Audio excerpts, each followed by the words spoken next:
Бекир Османов – человек, навсегда вписавший себя в историю крымско-татарского народа.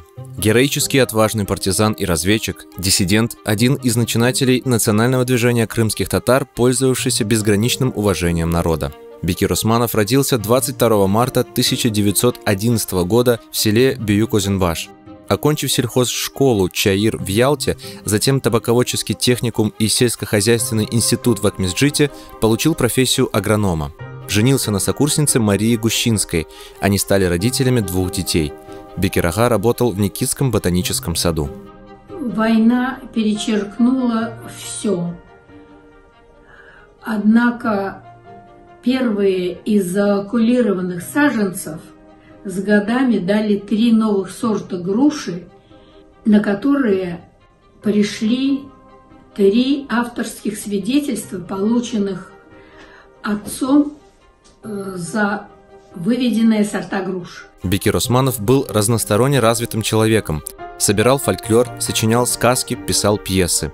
Известны его повести «Будни партизанского отряда» и «Ахшам усту Каячухта». По состоянию здоровья Османов не был призван в армию и ушел в партизаны, воевал в разведке.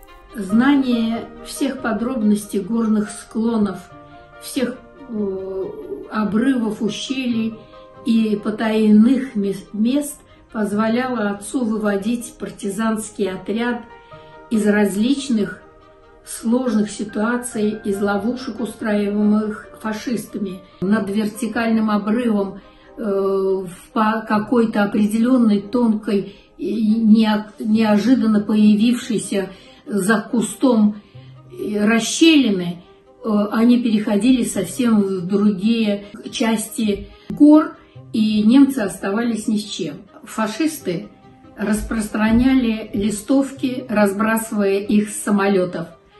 За поимку моего отца предлагалось 100 000 марок. Османова неоднократно пытались дискредитировать. В книге Ильи Вергасова «В горах Таврии» он изображен немецким шпионом. Позднее Бекир ага сам внес правки в книгу, и после общественного возмущения она была исправлена и переиздана. Бекир ага ценил и уважал командир Севастопольского партизанского отряда Митрофан Зинченко. Они неоднократно встречались и после войны. Участие самого отца в операции по эвакуации из Севастополя советского партийного актива со всей документацией за эту операцию, успешно завершенную, отец был награжден медалью за оборону Севастополя. После войны Бекир Османов был назначен замнаркома земледелия Крыма. Он отправил вызов семье, которая во время войны находилась в эвакуации, но встретиться в Крыму им помешала депортация крымских татар. Папа оказался в Узбекистане.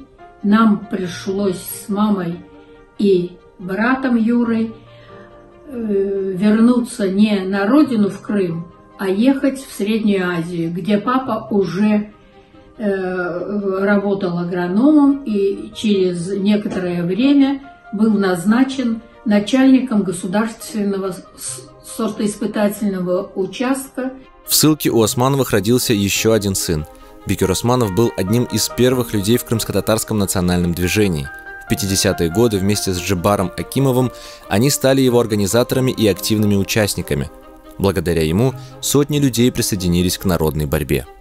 Всей семьей рисовали большой круг на полу единственной комнаты в квартире для определения диаметра стола, заказанного столяру, за которым должны были собираться друзья, чтобы им было комфортно, для того, чтобы решать, как найти выход из жуткого положения после депортации. И представители народа обращались к руководящим органам партии и правительства с вопросом о необходимости принятия постановления об организованном возвращении крымских татар на родину в Крым. В 1970-е годы Бекир Османов вместе со своим сыном, активистом национального движения Юрием Османовым, организовал самоперепись народа, в результате которой было установлено, что из Крыма депортировали вдвое больше крымских татар, чем заявляли власти. После смерти жены в 1974 году Бекир Османов решает вернуться в Крым, где 1,5 года не может получить прописку. В 1983 году Бекир Османов скончался после продолжительной болезни. Он похоронен на кладбище в селе Бештерек, рядом с Мусой Мамутом. Память об этом удивительном человеке хранится в бесчисленных обращениях национального движения и воспоминаниях многих крымских татар.